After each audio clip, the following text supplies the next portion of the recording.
该做的都做了，你也别太焦虑了。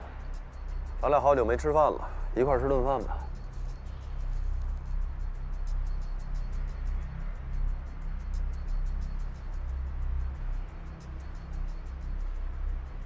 吃什么呀？回家做碗面得了。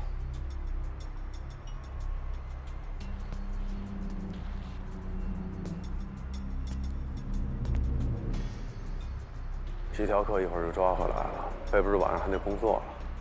走吧，啊，走。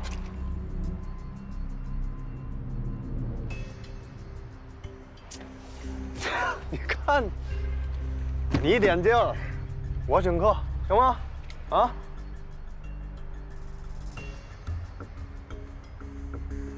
你说的。尝尝。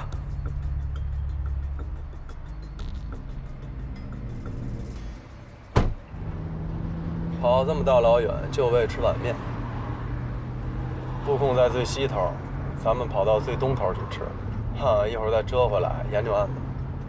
也就这口想起来还有点兴趣。嘿嘿，哼，讲究。哎，别关灯。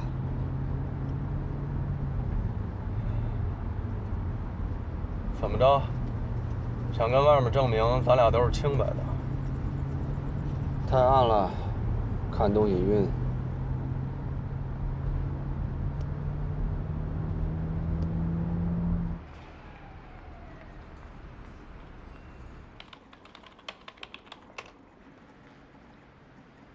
目标锁定了，在景阳区秀春路一带。好，保持联系，出发。这么晚了干什么去啊？执行任务。什么任务非得你去？别人去不行吗？你以为谁都像您刘队一样清闲啊？别影响警察办案。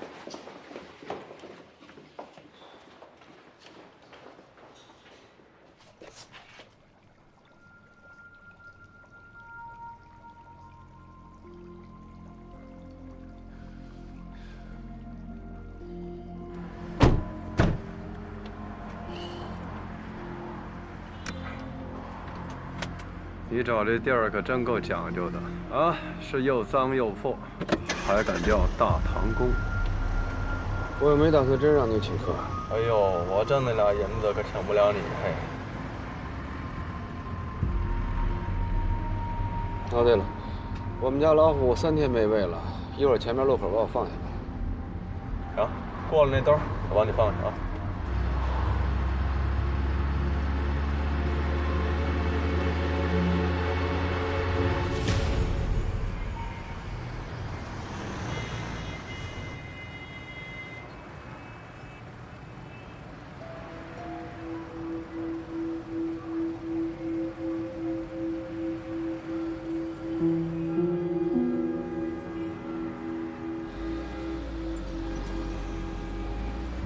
要不算了吧，我把你送回去吧。这都到你家楼下了，正好我上楼喝杯茶，溜溜份儿。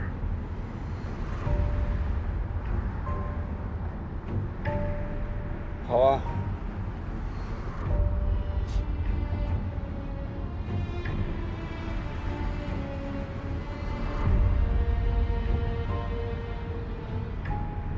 师姐，现在我们已经到了秀春路，然后该怎么办？继续向前，路口右转。好。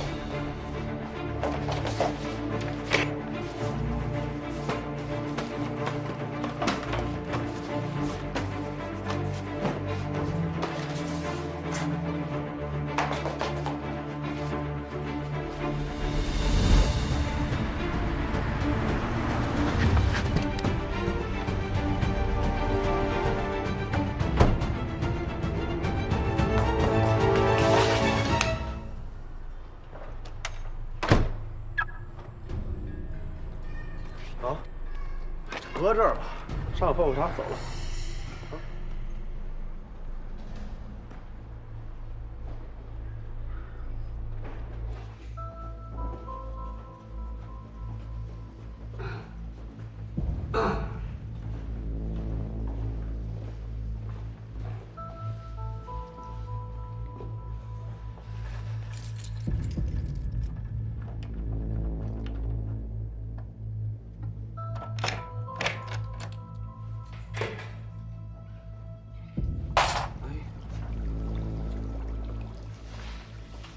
么了？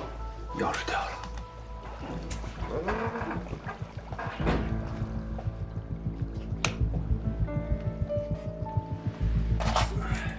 黑灯瞎火的找得着吗？啊？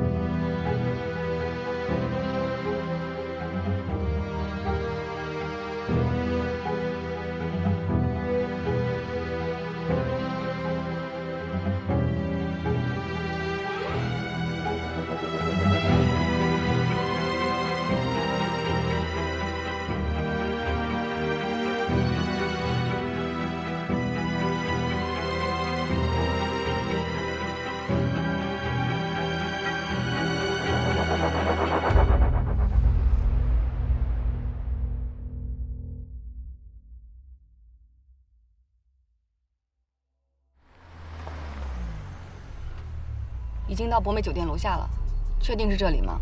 确定。电话号码身份显示是女性，应该不是本人实名登记。下车。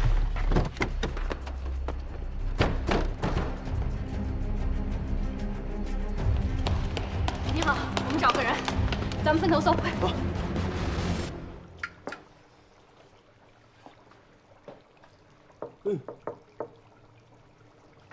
哎，老关，这老虎也不饿啊？那分谁喂？这玩意儿还认生啊？哟，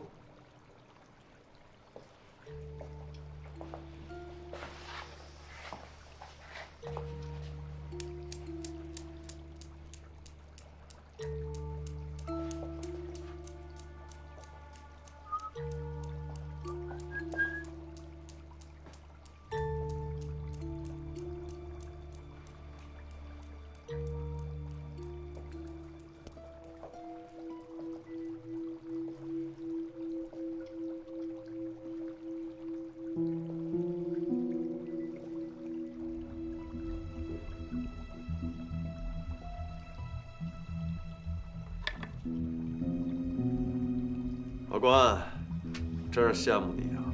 我要有这么个双胞胎弟弟就好了，有什么事儿还能照应照应。去这边。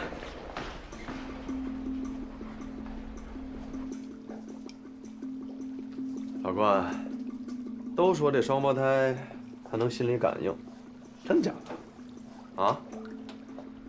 你能感觉到他在哪儿吧？这你也信啊？你想他吗？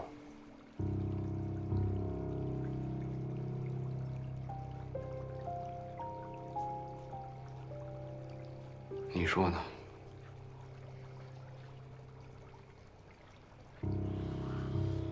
你放心，啊，我一定会帮你找着他的。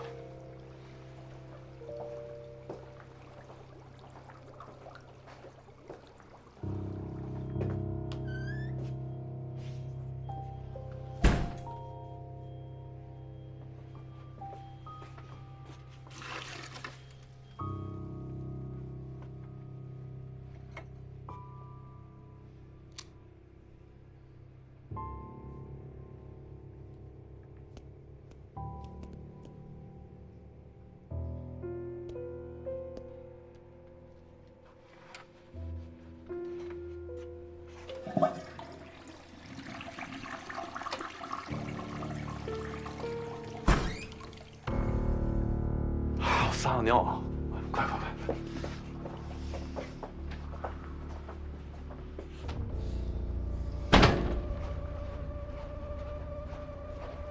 哎，好的好的，亲爱的。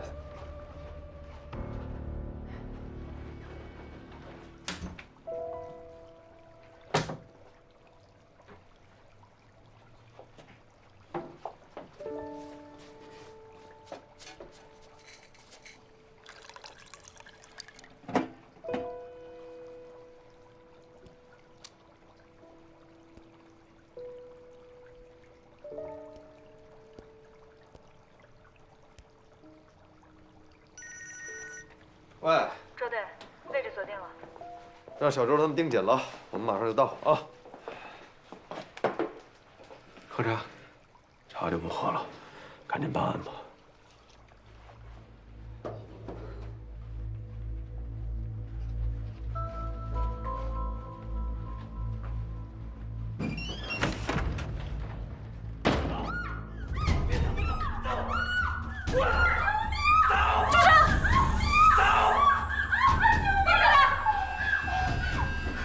两口打仗，管你屌事儿，滚！我不认识他！走！救命！走！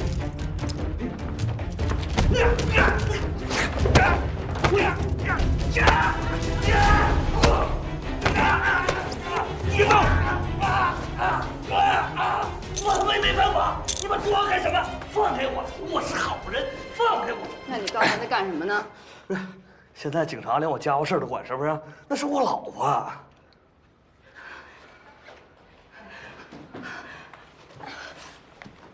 你认识他吗？我不认识。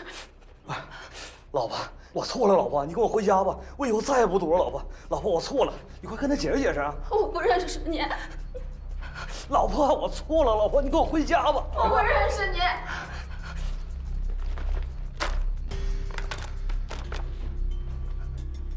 怎么回事？啊，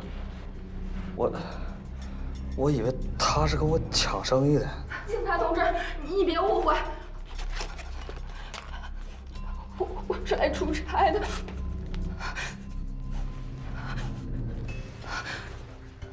带走吧。走。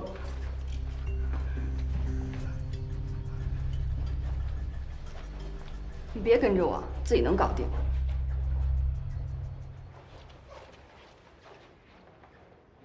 抓着了。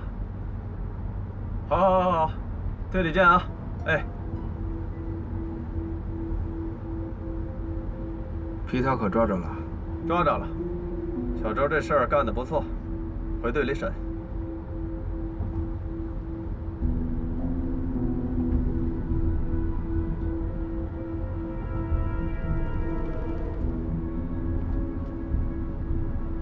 给队里打电话，让那个皮条客赶紧联系王辉。这个王辉很可能患有性欲亢进症，简单点说就是性瘾综合症。一旦发作了，跟毒瘾差不多，焦虑、狂躁不安，甚至有可能出现性情大变的情况。他已经4天没有联系皮条客了，现在正是引蛇出洞的好时机。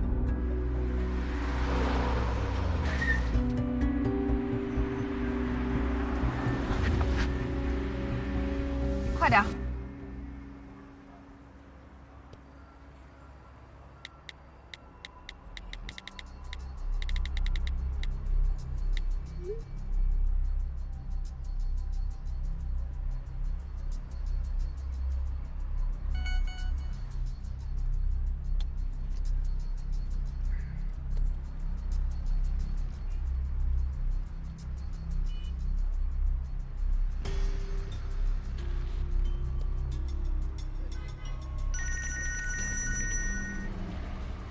喂，王辉上钩了，约在岳庄桥见。下一步我们该怎么办？先到岳庄桥吧。啊，我们在那儿会合。喂，我是关浩峰，你听好了，你们约好的那个王辉是个毒贩，身上肯定有枪，而且他藏身的窝点不知道到底有多少人，所以贸然行动风险会很大。你去找刘长勇，让他派一个外勤的女警察过来，假装妓女去摸一下情况啊。哎，我跟他说。哎，对了，你跟老刘说啊，让他派2探组的孙小燕去执行这个任务啊。你有想过周迅为什么派你盯着我吗？因为你是刘长勇的女儿，大家都看得出来，凭你的素质根本没有能力在一线，别给大家添麻烦，别给大家添麻烦。周队，我申请来执行这次任务。现在时间紧，调人至少要半个小时。我可以的，我能做到。如果你有办法让彤彤离开外勤，你弟的案子，我可以睁一只眼闭一只眼。那好，那你多注意安全。什么意思啊？他要自己去？对。你同意了？哎，老关，你什么时候对徒弟这么心慈手软了？啊？他要真有个闪失，有谁帮你盯着我？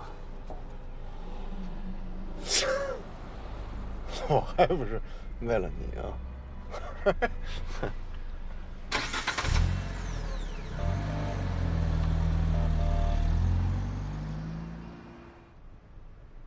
指挥中心，我是周巡，岳庄桥以东布控现场，布控预案编号 BX153，请求增援。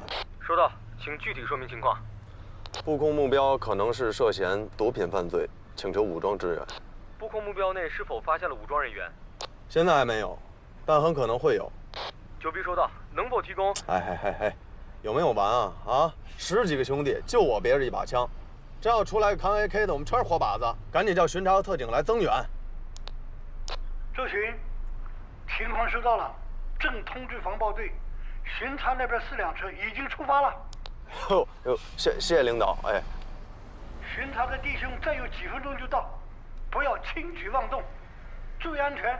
还有，你小子以后给我注意电台纪律。明白。哎。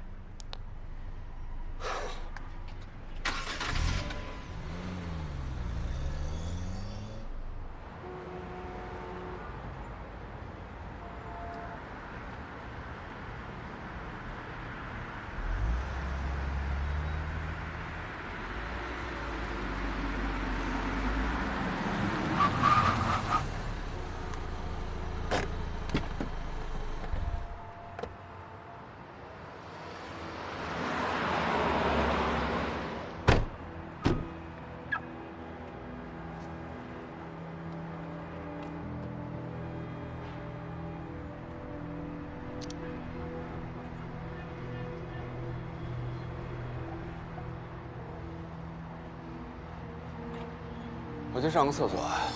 哎，老关，一块儿吧，我也想去。哎，咱俩得留一个人等周书从啊，要不你先去吧。行，算，你先趁我走，你先趁。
你没事啊，哥？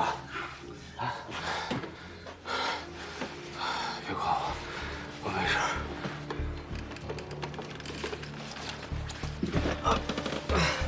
听我说，哥哥呢已经被周巡监控了，今后要格外小心。还有，刘畅友，答应我，如果不想办法把周树东赶走的话，他会在安全的事情上给我们提供方便。对他来说，没有比他女儿的安全更重要了。这个对我们来说是个机会。再有，我跟周巡去了大堂口，吃了我最爱吃的油泼面。马上要布控抓那个王辉了。王辉是个毒贩，身上可能有枪，所以贸然进去会有危险的。从我们对王辉和皮条客1个月以来40多次的电话监控来说，我们分析这个人应该有性欲亢进症，现在正是他性瘾发作的时候，也是诱捕的最佳时机。我知道了，你放心吧。啊，对了，周树东主动要求假扮妓女去王辉的窝点打探虚实。一会儿你在布控现场测样的时候，一定要把握好分寸。周树彤去了，你答应的。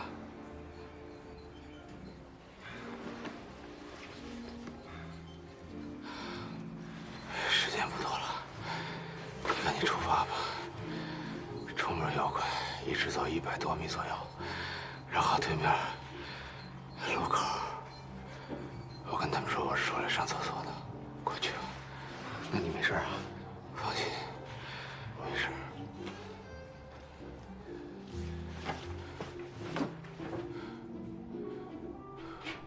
丁字路口35度方向最安全。行，明白了啊。哎，老关，那个王辉要求皮条客亲自把妓女送到路口，说到那儿再联系，而且还不许妓女带手机。周叔怎么了？车里换衣服呢。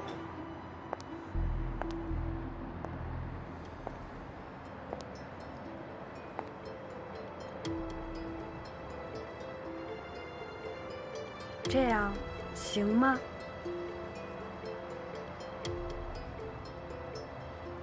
窃听器带了吗？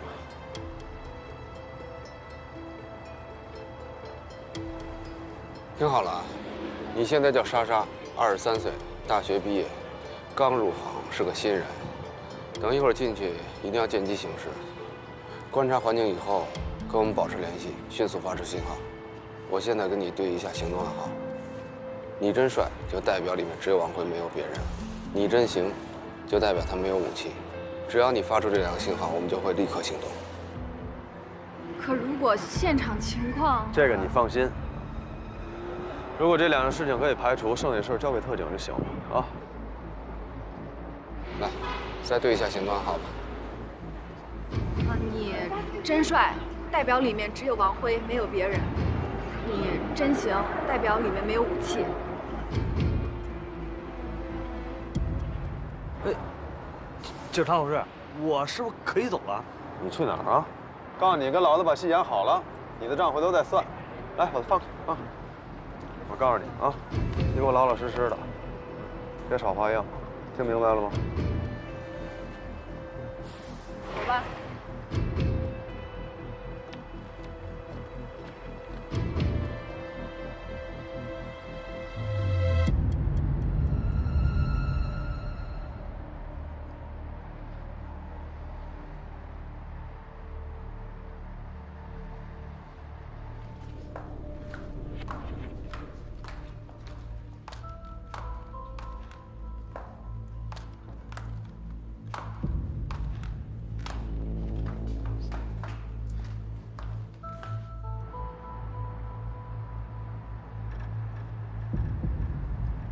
周队，嗯，他们俩已经进那个9号地下室了。好。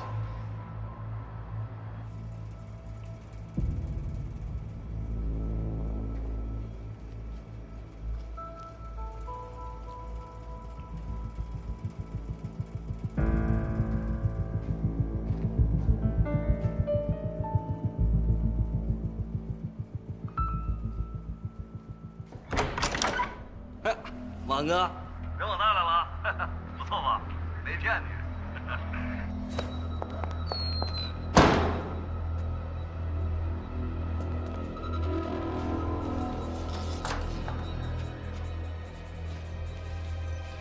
新来的。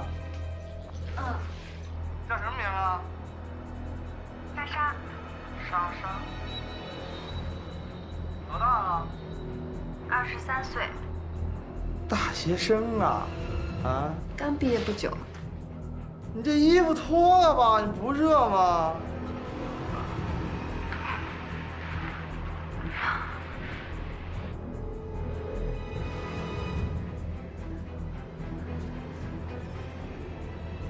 哥，你真帅。是吗？你比他们说的都帅。是啊。那他们还跟你说我啥呢？哥，你这是仓库吗？放的都是些什么呀？我第一次来这种地方，刚才从走廊过来的时候，都快吓死了。来，妹妹，渴了吧？喝杯水。啊，我不渴，谢谢。你看，哥又不是坏人。操，疯子不会下药吧？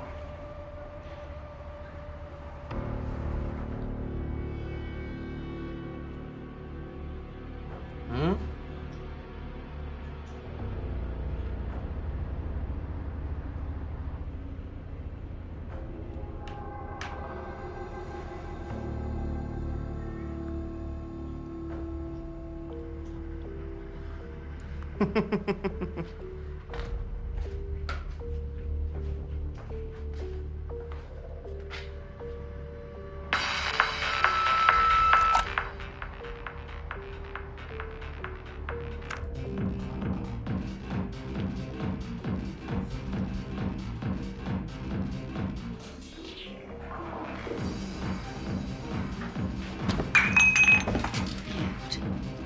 香。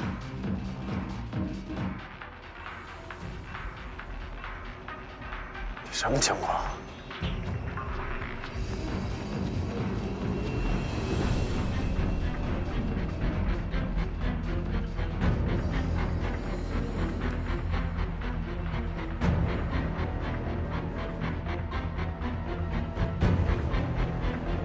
不会他妈出事儿吧？来，所有人注意，行动！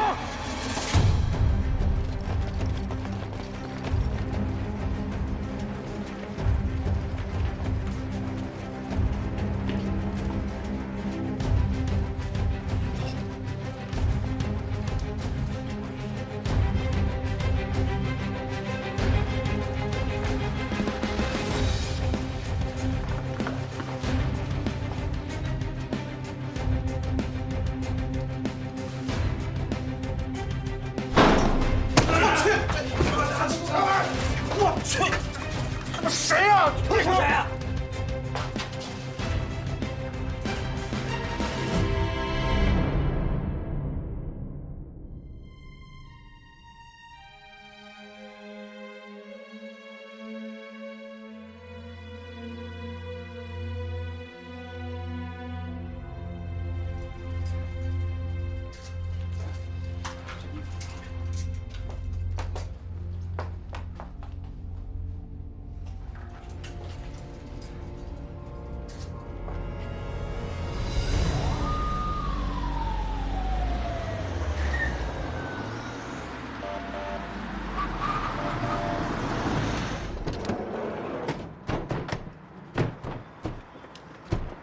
哎，今天晚上的事儿，什么该说，什么不该说，都给我自己掂量着办啊！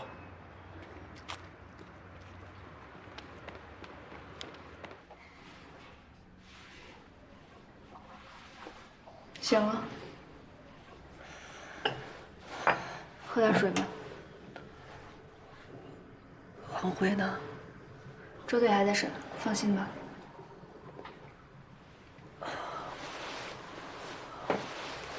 关老师在哪儿啊？我去找他。你刚醒，再休息会儿吧。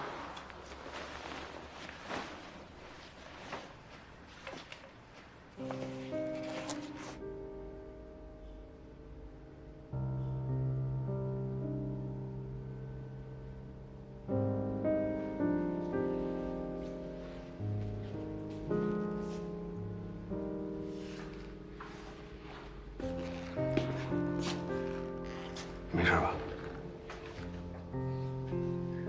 当时你一直没发出信号，所以周巡判断可能出事儿了。我们一帮人就闯了进去。你那会儿晕倒在地上，不过还好，没事了，人也抓住了。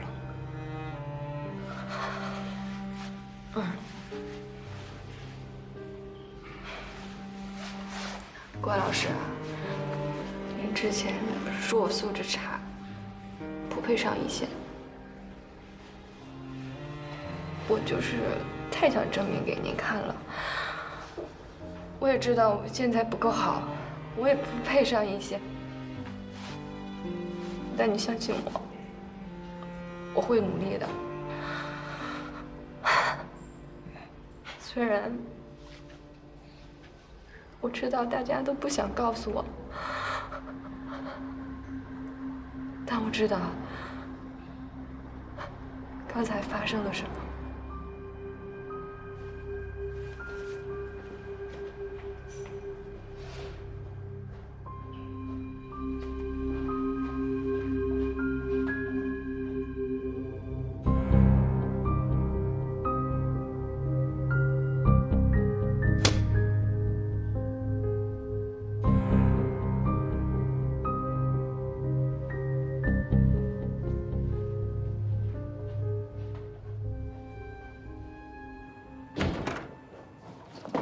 师傅，冷静，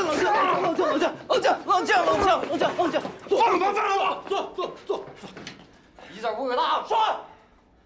敢他妈说半句假话，我弄死你！我说，那天在饭桌上，那东哥答应1万块钱替鸡哥送货，但是东哥听说送什么货以后，当场就翻脸了。爱他妈谁，反正我不去。哎，什么年代了？快餐、快递、快捷酒店，什么都得快，赚钱也他妈得快啊！混江湖道的日子已经过去了，道义规矩能养活这帮兄弟吗？啊，阿文，东哥到这。哎呀，东哥呀，你进去这么些年啊，我发现是不是呆傻了？脑子是不是呆秀了？啊，兄弟他妈在帮你，你知道吗？你把别人往火坑里推，我管不着。反正老子不陪你玩。没想到那东哥他软硬不吃的，还说要告发我们。鸡哥就不放心呗，派小飞和瘦子过去跟着东哥，没想到让东哥一顿打给打回来了。那个鸡哥就让我去送货，送货，然后我就拿着货就去那块儿，结果我就看见。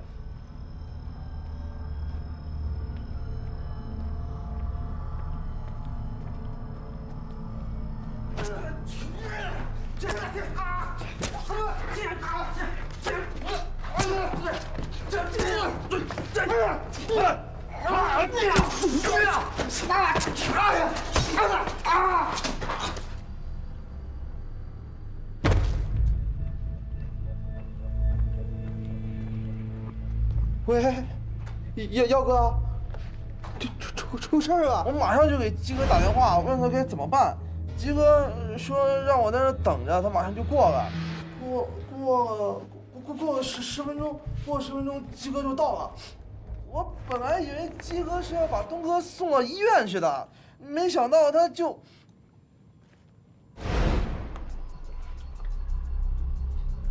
你小子干的？我哪有那本事啊？那不知道什么人干的。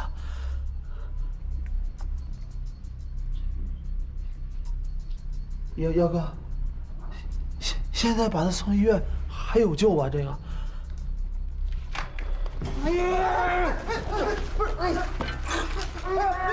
耀哥，东哥以为砍他那个人是鸡哥派过来的，一睁眼一看到鸡哥就要跟他拼命，然后还说要把我们的事儿都给捅出去。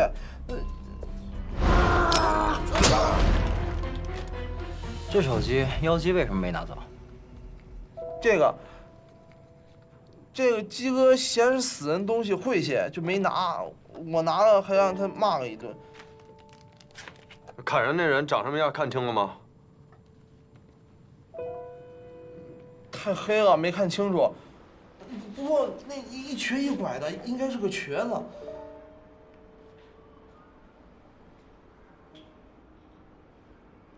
提审要记，我就不信扯开的嘴。啊！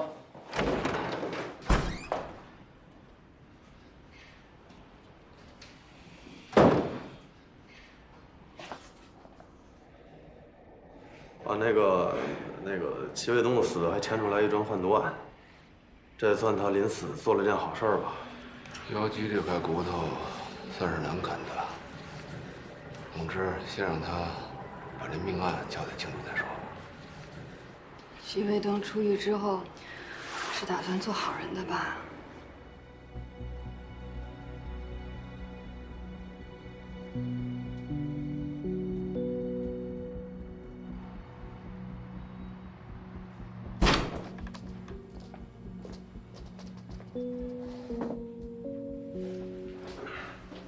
我说这大晚上的审什么审啊？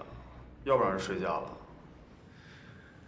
不过你还别说，我觉得这儿还挺爽的，我都不想出去了。这回你可能真没机会出去了。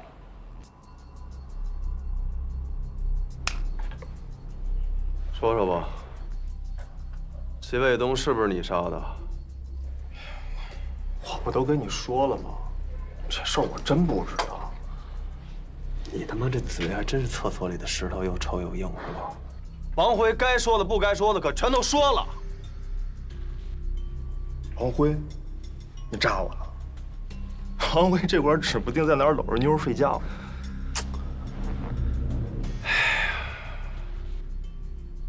王辉哥说你扎齐卫东那一刀的时候，可没这么墨迹啊。王辉说我捅东哥的。对。靠！丫他妈疯了吧？反过来反咬我一口。好。他不仁，我也不义了。我说，我都说。周队，给我根烟。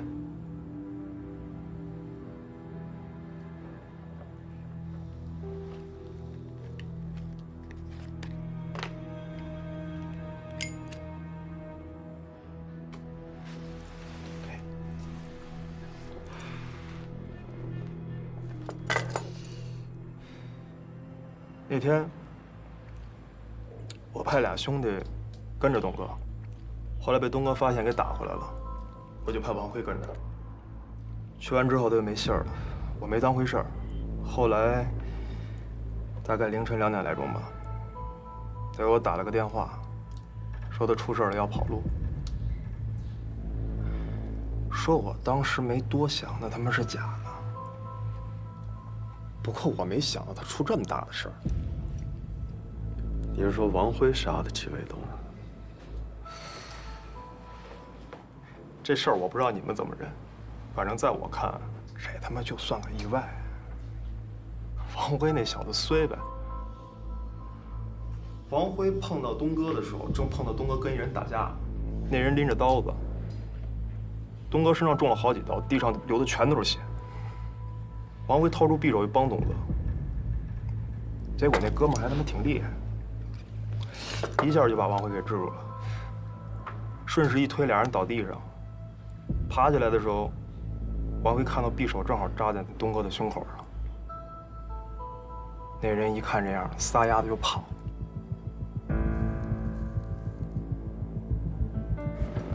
然后呢？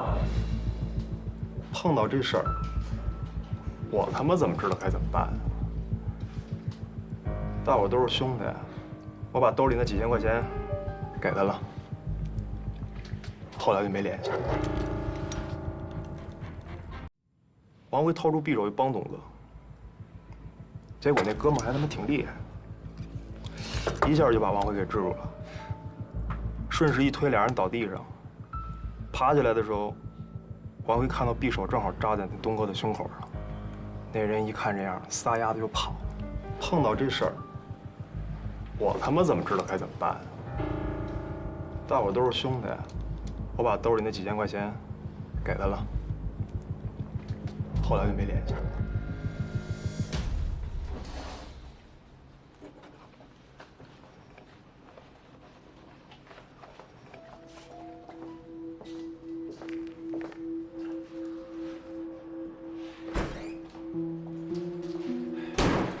王辉说是姚姬干的，姚姬说是王辉干的。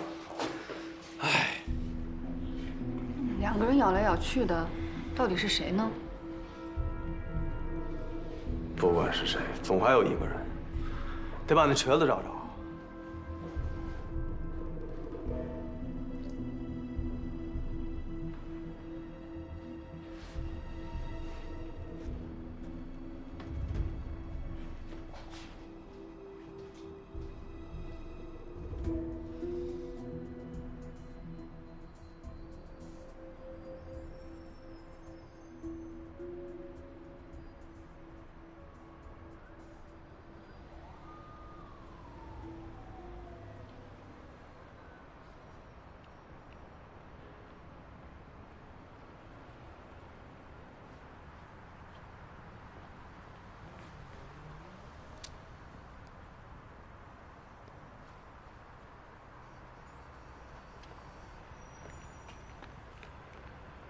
喂，哟，找我什么事儿啊？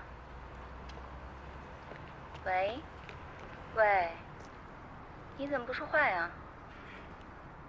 我是来自首的，宝贝儿。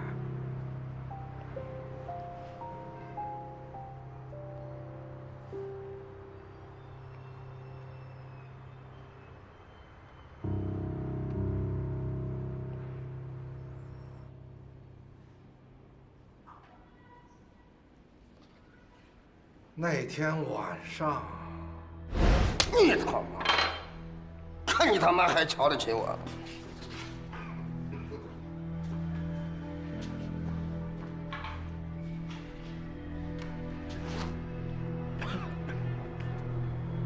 臭丫头，瞧不起我！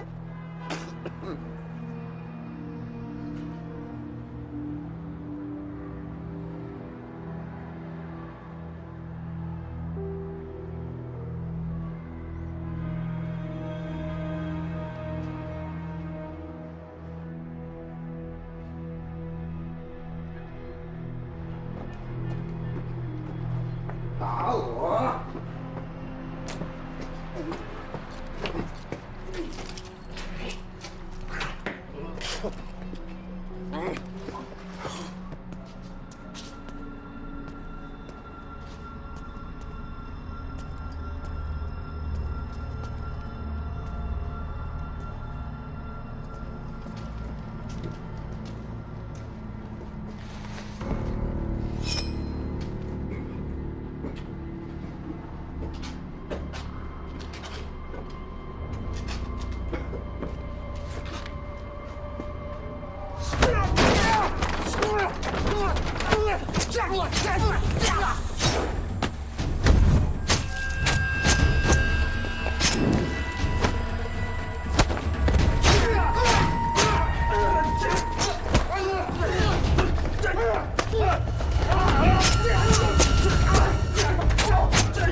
当时我很生气，我只想教训一下他，并没想杀死他，所以我划了他30多刀，都避开了要害。如果有人发现，1个小时之内把他送到医院，他就不会死。可杰卫东最后还是死了。你知道凶手是谁吗？我走了以后啊，又不放心，我担心，万一没人发现，他死了怎么办？毕竟啊，那个胡同太偏僻了。于是我就返回去了，我就看见了。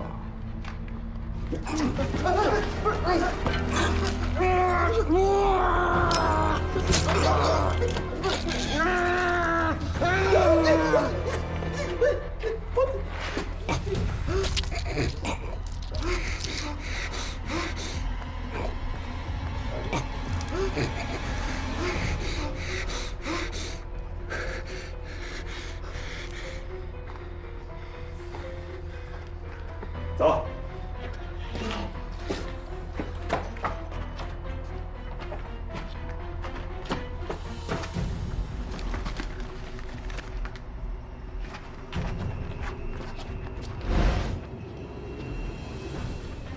先安排嫌疑人辨认吧。好。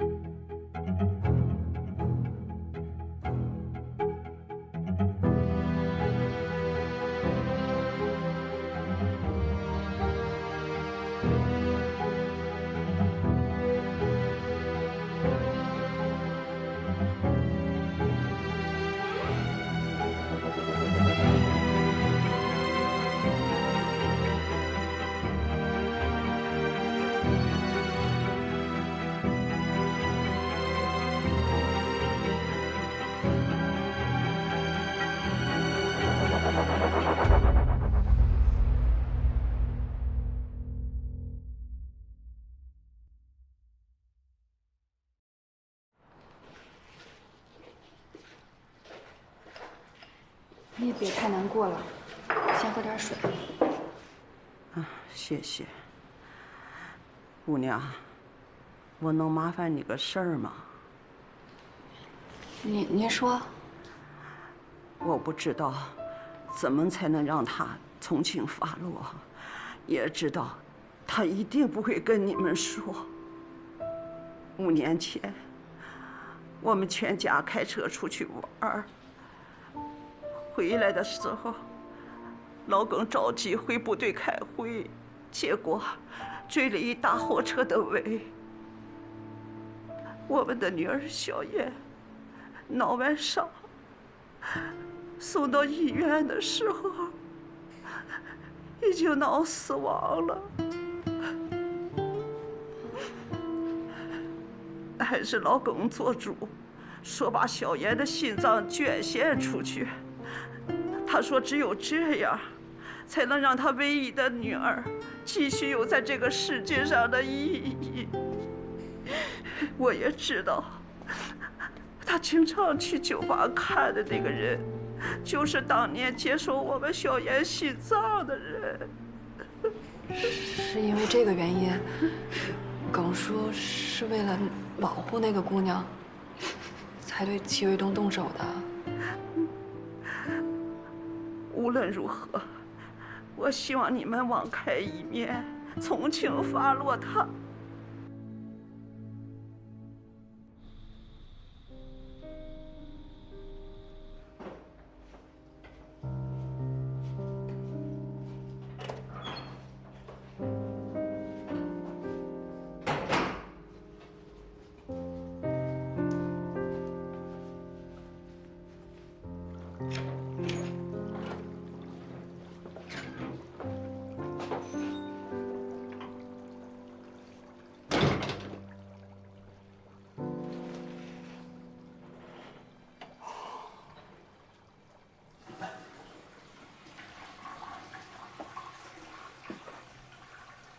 怎么样，顺利吗？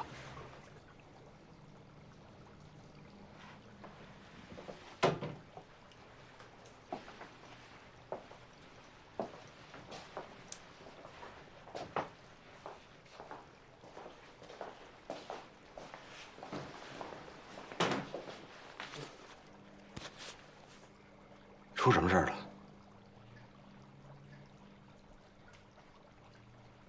问你话呢。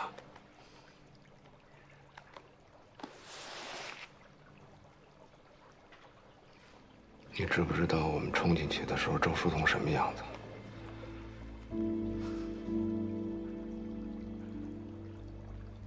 你是不是以为你把周书彤交出去就能换回真凶啊？你知道戚卫东是怎么死的吗？你知道那一刀是谁扎的吗？你知道那30多刀是他妈谁划的吗？你以为你挺聪明是吧？到底是谁？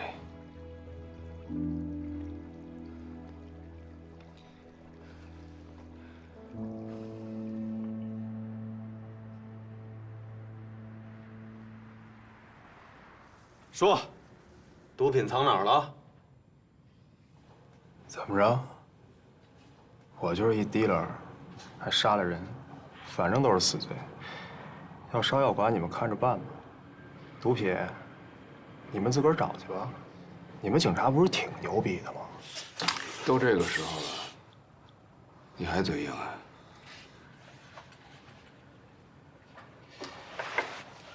你是不是觉得我是个垃圾啊？那你弟呢？如果我是垃圾，你弟就他妈是狗屎。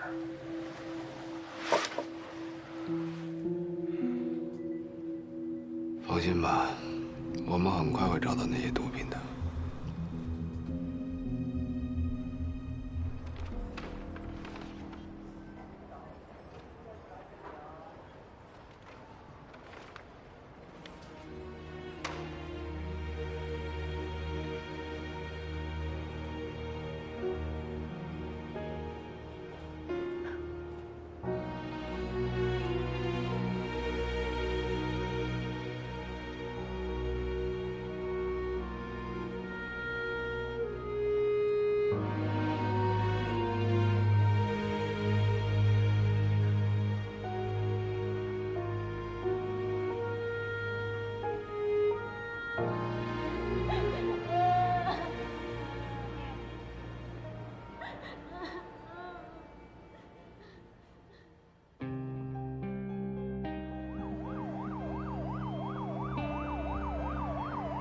根据最新气象分析，目前大气环流发生调整，副热带高压增强北抬，暖湿气流活跃，我市将提前进入梅雨季节，望广大市民做好防梅准备。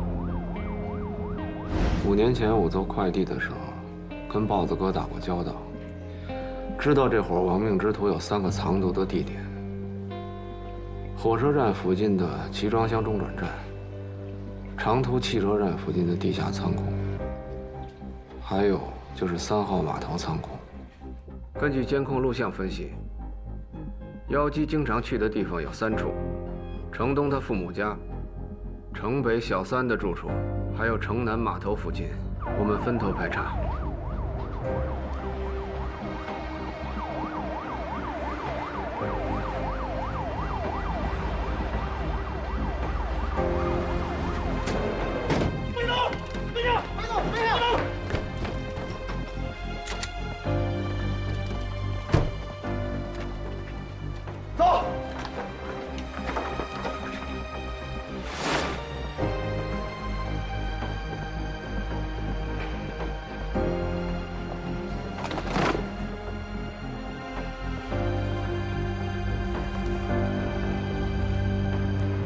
之前那个毒贩子跟妖姬说毒品有点潮，我猜妖姬藏毒的地点应该就是3号码头。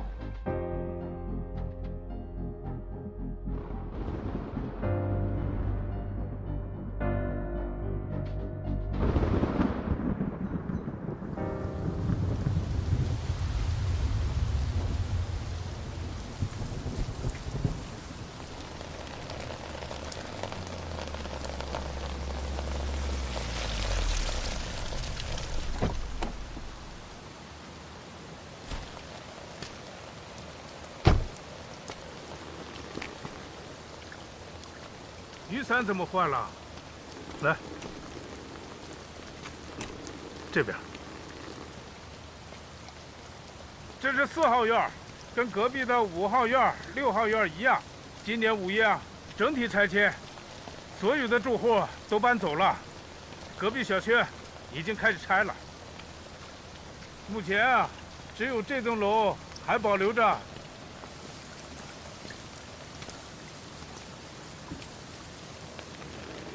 半年前，大年夜那天晚上，住在301的一家5口都被杀了。在结案之前，这里将一直封锁。这里就是……上楼吧，来。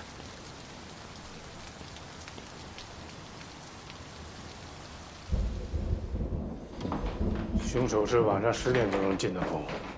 因为小区太旧，4周就没有布设安防监控，这时间是汇总各种线索推断出来的。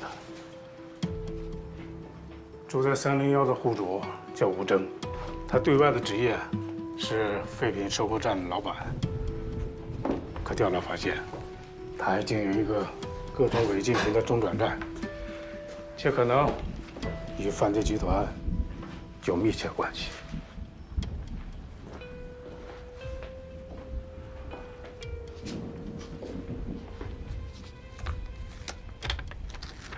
现场没有发现强行闯入的痕迹，不出意外，是吴征给凶手开的门，他们很有可能认识。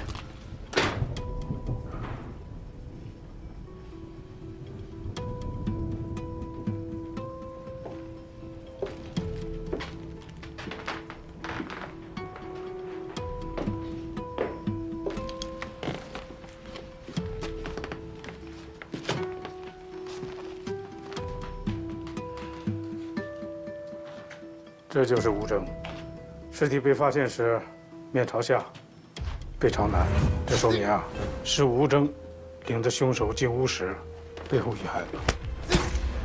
伤口只有一处，是从左肩胛骨向下刺入，直接贯穿心脏。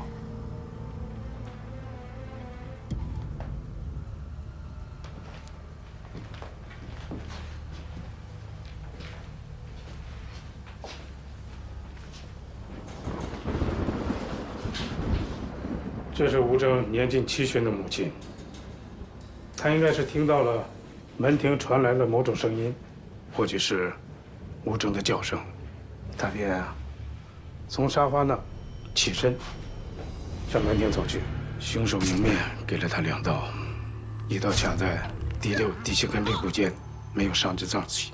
凶手调整了第2刀，从圆颈处呢平行刺入，造成了长达12公分的贯通伤。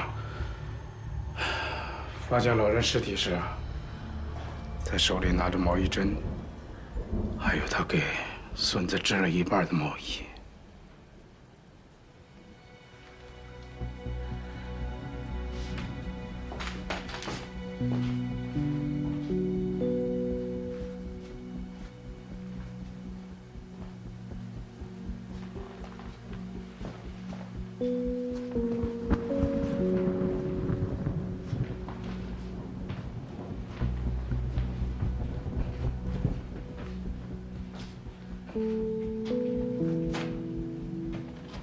吴征的妻子任静，当时正在这里跟2个孩子玩，她不知道外屋发生了什么。高亚楠呢，对这里喷溅的血迹进行了分析，还原了任静遇害的大致情景。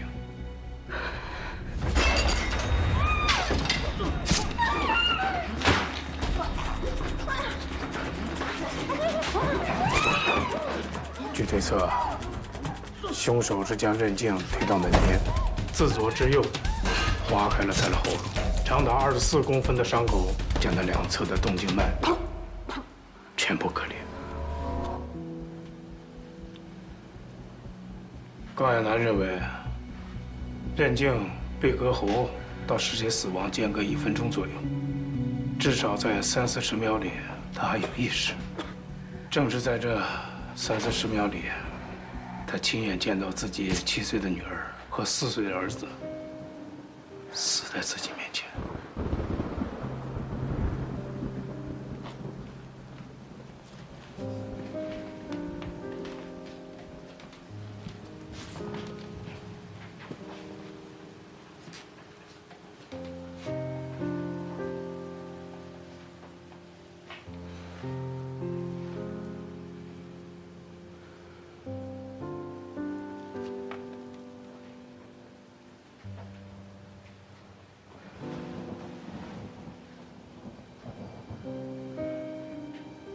这就是。是的。依据现场采集的指纹、DNA 以及一位近距离目击证人的陈述，都可以确定，凶手就是关宏峰的孪生弟弟关宏宇。关宏宇表面上是宏宇物流的老总，但据我们掌握的线索分析，他的业务也许会跟毒品贩卖有利益相关，而且他极有可能认识吴征。我推测，他们俩表面上是合作关系，但暗地里存在竞争，且吴征一定是掌握了关宏宇的一些秘密，以至于埋下祸根。关宏宇认为，警方一定是掌握了吴征贩毒的证据，将要实施抓捕。他把其中牵涉出自己便来找吴征练口，因为当时吴征的家人都在，他便下决心斩草除根，免了吴征满门。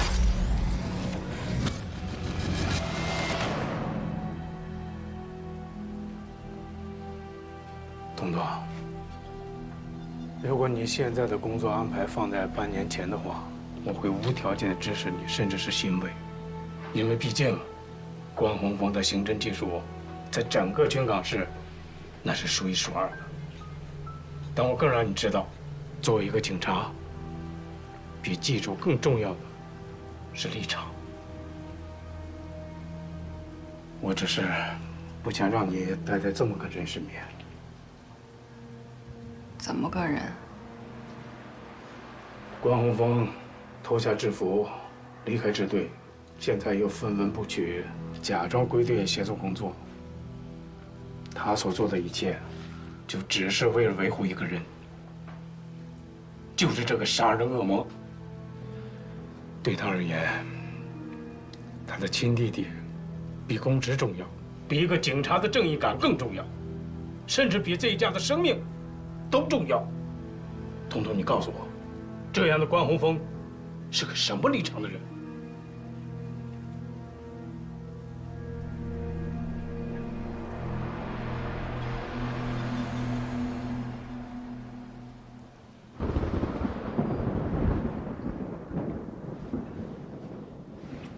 我越来越看不清你了。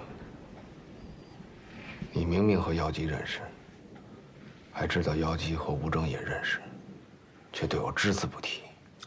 那也得分认识到什么程度。我跟楼下小卖部大爷还认识呢，也得向你汇报啊。你能从一句“货有点潮”就能判定藏毒的位置，如果不经常跟他们接触，哪来的这些经验？你还有多少事儿瞒着我？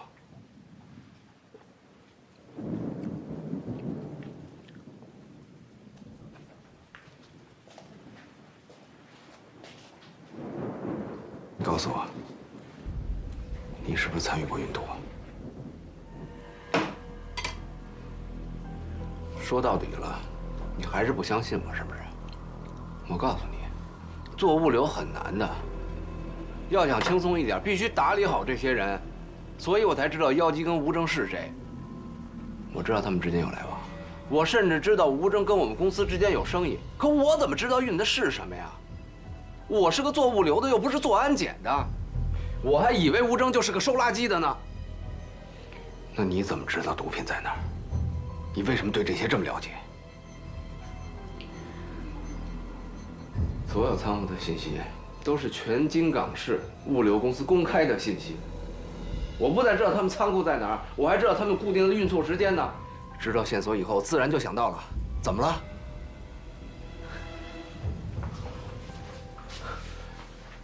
还运毒？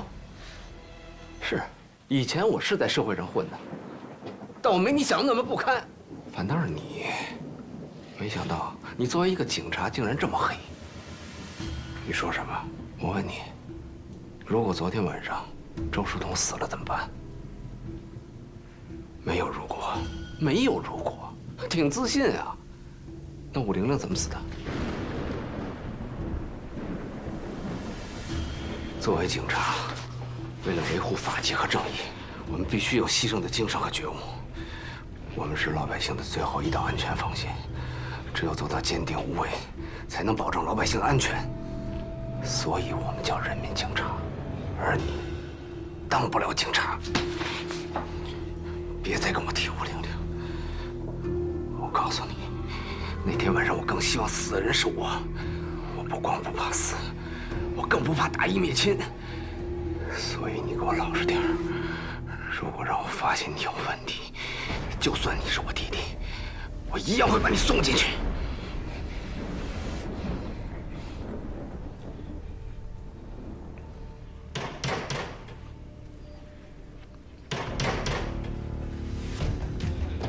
老关，在家吗？老关。老关。 干嘛呢？磨磨蹭蹭的啊！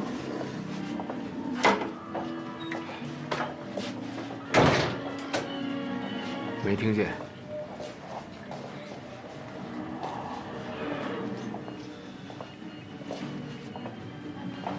电视这么大声，你耳背啊？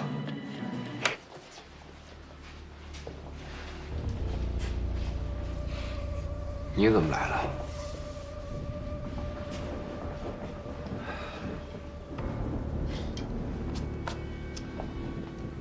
在戚卫东的验尸报告中，他指甲缝里的 DNA 信息你看了吗？是亚楠刚刚提取出来的。技术队拿 DNA 做了比对，得出的结果是关宏宇的。老关，他还在京港啊？那个 DNA 不是他的。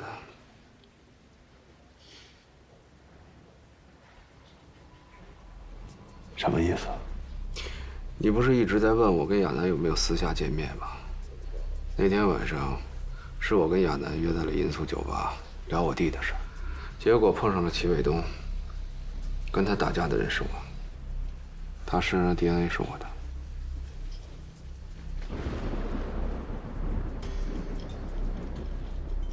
那为什么当时你不说呢？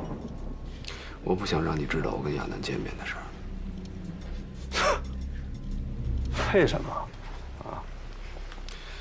我这个支队顾问的身份比较特殊，我弟弟跟亚楠之间的关系你也清楚。虽然我跟亚楠聊的我弟，也不是什么见不得人的事儿，但毕竟是敏感时期，说出来徒增大家的烦恼。更何况，我就算告诉你，你也不相信，都是无意。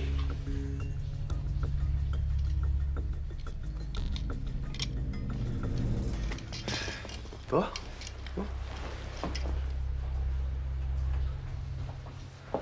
我还以为关宏宇良心发现了，准备回来自首的呢。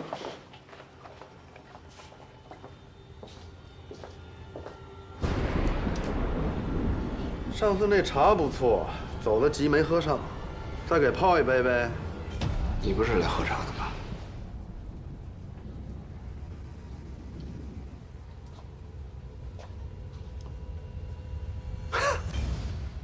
看你就是执念太重，所以暴饮暴食，你一个人吃了那么多啊？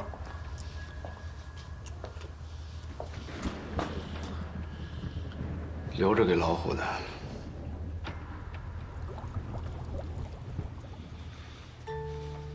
嗯。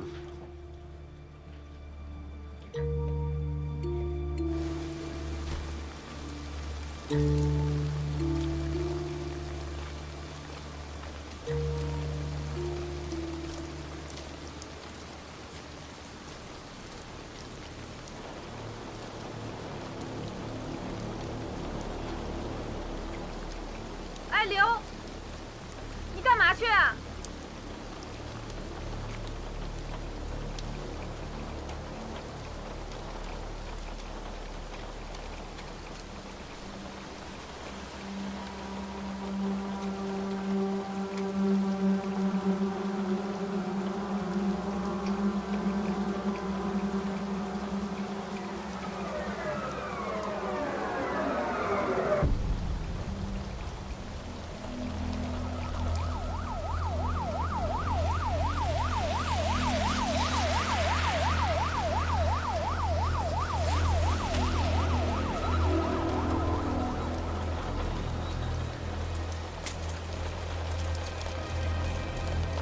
高姐，把尸体装车上吧。不行啊，尸体明显被移动过，你现在抬走的话会破坏现场啊。吧。拿走，拿走，走。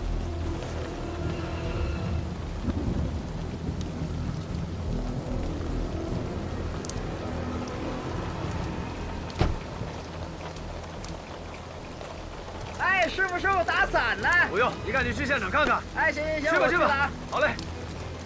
老关，现场都这德行了，你也没招了吧？现场还是会留下一些痕迹的，等亚楠和技术队完工再说吧。好。周队，今天雨这么大，现场的绝大部分痕迹会不会都被冲走啊？你和老刘往这干嘛来了啊？就是正好今天。哎，老关。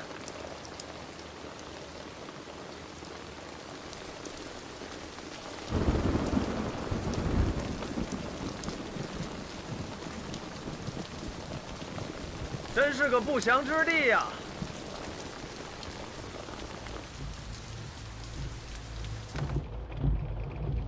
哎，董涵，消息可靠吗？派出所那边说了，肯定是命案。这个命案哪儿都有，这主要是能不能上头条啊？小罗给我发了照片，你们看一下。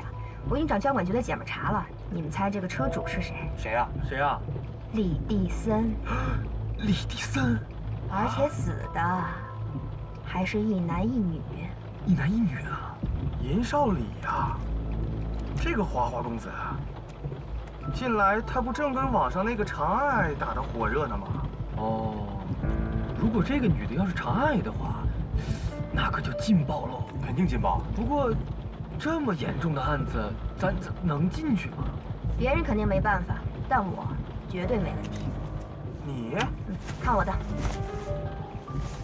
那你小心哦。哎，到时候万一出了状况，得让总编保我啊。啊，行。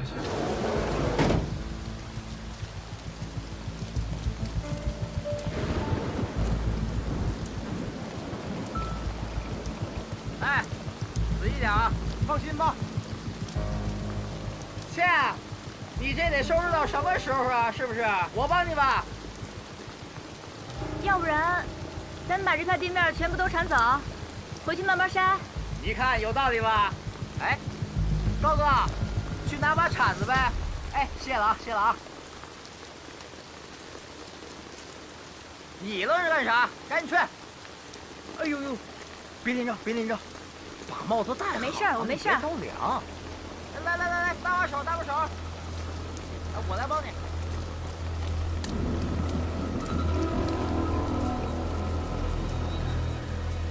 来，往这里折。哎，快点！哎呦，切，我屁股进雨了。哎呦，我的妈呀，真凉嘿！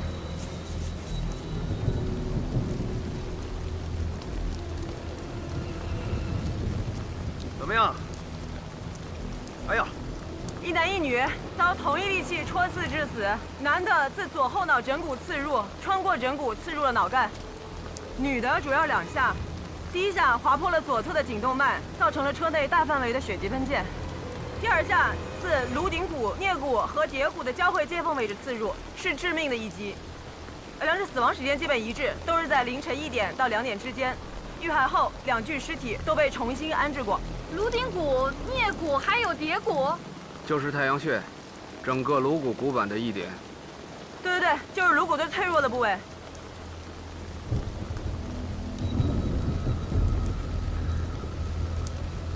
小豹，快来！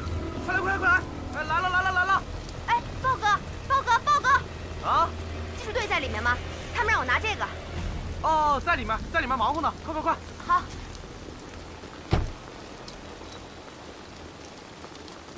同志，等一下！你好，那个我们是记者，请问这里发生什么状况啊？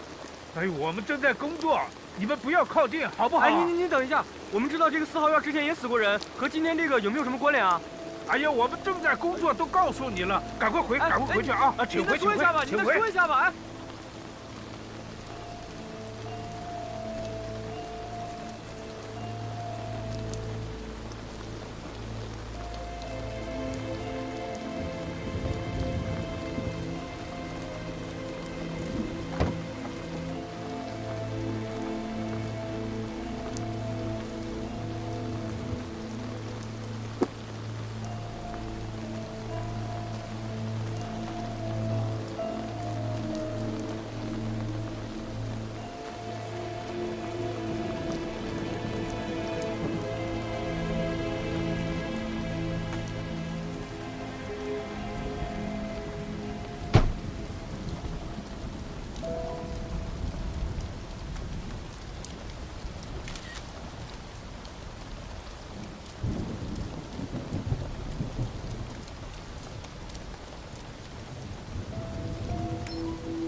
我是。你不是。小王，哎，带走。哇！天啊，这鬼天气！这场大雨对现场破坏得很严重，对于法医队和技术队的取证工作影响太大了。要不要在现场值个班？案发已经过去将近10个小时了，大雨对现场冲刷得很严重。对于我们来说，留下的所谓的证据和现场也就剩下这辆车了。要不干脆让亚楠他们把尸体固定在后座上，封死后车窗，把车开回支队再做勘验。目前情况来看，2名被害人应该是在车内发生关系的时候遇害的，很有可能是凶手击碎后车窗以后，从车内把车门打开，在极短的时间内对2名被害人实施了谋杀。不过，有些古怪。古怪。首先，凶手在杀害2名被害人以后，重新布置过现场，也包括被害人的尸体，还有衣物、坐垫，甚至移动过座椅。从行驶证上来看，男性被害人应该就是车主，而车上 GPS 的最后一条记录，就是离这里很近的一个叫火宫俱乐部的地方，有可能被害人昨天晚上去过这个地方。啊，对了，这个手机是我在前排座椅和置物箱之间的缝隙找到的，很有可能是男性被害人故意设置的。嚯，五马，这要是传出去可了吧？哼！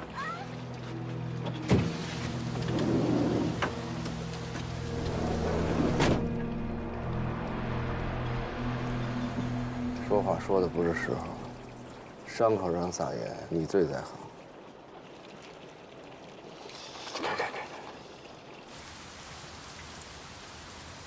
你们凭什么扣押我？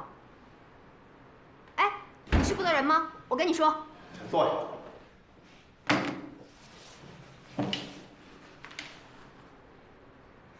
这位同志，我是一个有国家新闻总署核准资格的记者，有权知道事实的真相。你们没权扣押我。而且我们社和你们区一直保持良好的合作关系。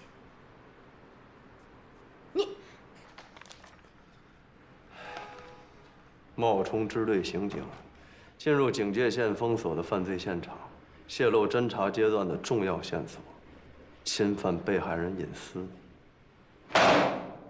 这就是你理直气壮的资本啊！这案子前职，让咱们看着办。哎，你们这是司法滥权，你们这是非法剥夺我和广大受众的知情权，你们必须要给相应的解释。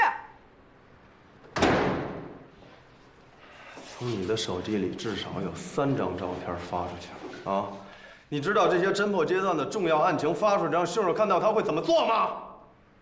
我告诉你，他可能会销毁证据，也有可能会马上出逃，甚至在你们的宣传鼓舞下会继续作案。你要是脸皮够厚的话，把这些说辞对被害人家属说去。